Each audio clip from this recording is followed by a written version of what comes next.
আমাদের গল্প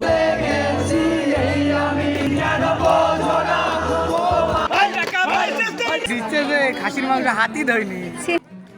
আসসালামু আলাইকুম, হ্যালো এভরিওয়ান, কি অবস্থা সবার। এটা ছিল আমাদের চড়ুইভাতির দিনের ভিডিও।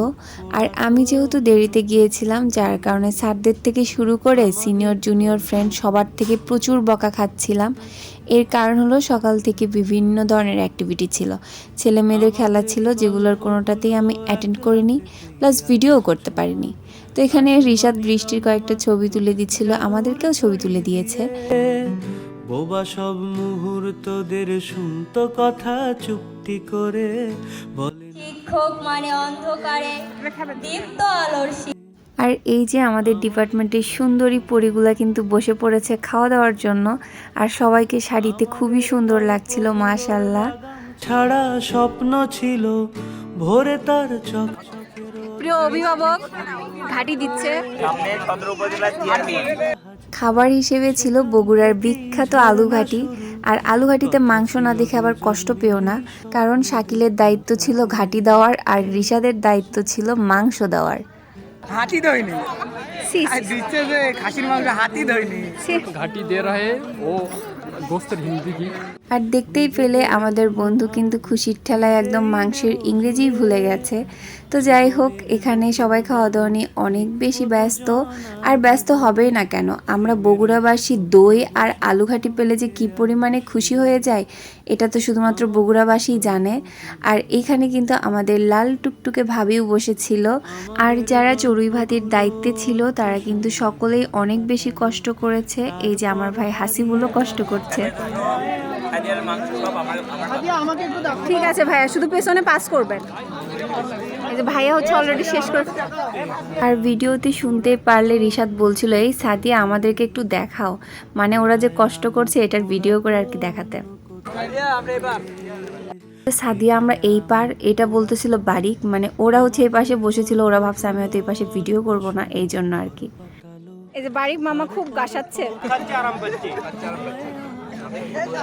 এখানে স্যারেরাও বসে খাওয়া দাওয়া করছিল। এরপরে আমি যখন খেতে আসলাম দেখি বৃষ্টির খাওয়া অলরেডি শেষের দিকে, আর আমি এখনো খাওয়া শুরুই করিনি। কি একটা অবস্থা! এর মধ্যে রাশেদ আসছে দই দেওয়ার জন্য। আর আমার খাওয়া দাওয়ার পর্ব শেষ করে এসে দেখি এখানে আমাদের বিভাগীয় প্রধান স্যার এছাড়াও সম্পাদক স্যার খাচ্ছিল, আর ইমদাদ স্যার দেখাশোনা করছিল যে স্যার ঠিকঠাকভাবে খাবার পাচ্ছে কিনা। আর এই যে আমার বন্ধু হানজালা। আর এবার তোমাদেরকে একটা মজার বিষয় দেখাই, দেখো একটা মেয়ে নাচতেছে, সেটা দেখে সবাই কি পরিমাণ এনজয় করতেছে, সবাই নাচতেছে। আর এই যে ছেলেগুলা নাচতেছে এত হাত পা ছড়াই দিয়ে, কিন্তু তারপরেও দেখবা কেউ ওদের সাথে নাচতেছে না। এটা কোনো কথা? মানে খুবই অন্যায় হয়েছে না ওদের সাথে, বলো? মানে কি আর বলবো। তো এখানে তো সাংস্কৃতিক পর্ব চলছিলই, এবার কিন্তু শুরু হবে লটারির পর্ব। তাই স্যার এখানে লটারিগুলো খুলে নিচ্ছিল। আর আমরা ফ্রেন্ডরা একসাথে হলে যে কি পরিমাণে মজা করি এই ভিডিওটা দেখে হয়তো বা বুঝতেই পারছো। মনে রাখবেন, এই 20 টাকায় হবে না কোনো গাড়ি, হবে না কোনো বাড়ি, হবে না ভাবির জন্য লাল টুকটুকে শাড়ি।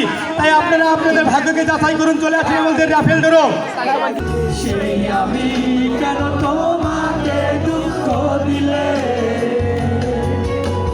কেমন করে এত অচেনা হলে তুমি,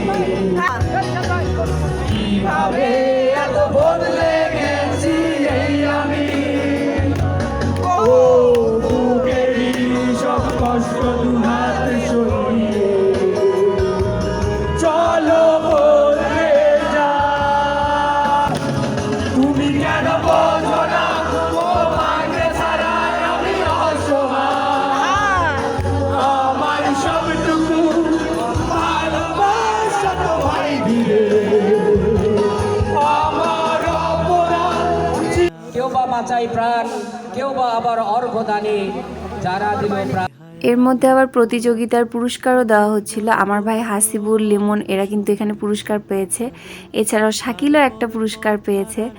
আর এই যে বসে পড়েছি লটারি নিয়ে, 12খানা লটারি নিয়ে বসে পড়েছি। রিশাদ অলরেডি একটা পুরস্কার পেয়েছে।